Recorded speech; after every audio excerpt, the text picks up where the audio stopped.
In Exodus 20, verse 2, God says, "I am the Lord, your God, who brought you out of Egypt, out of the land of slavery." These words are the introduction to the 10 Commandments. Now notice it's a short introduction. Before he lays out the 10 most important commandments in the Old Testament, he simply says to the Israelites, he says, "Hey, I am the Lord." And the English word that we get for the Lord is the Hebrew word Yahweh. And Yahweh is God's personal or proper name. Just like my proper name is Kyle, God's proper name is Yahweh. And so the person speaking is not saying in a generic sense that he's Lord, he's God. He's saying he is the Lord. He is the God of heaven, the God of earth.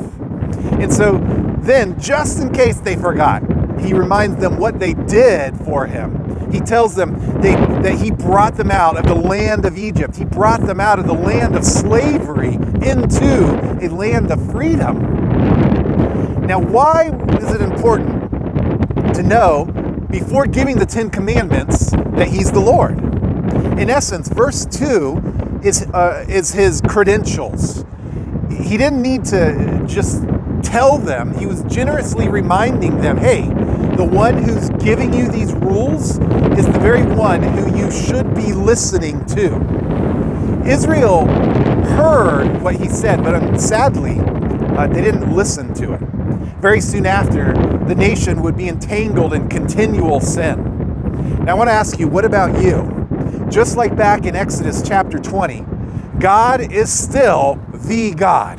He is still the most important person that we should be listening to in the midst of all the other noise that's out there, in the midst of all the other messages that are out there.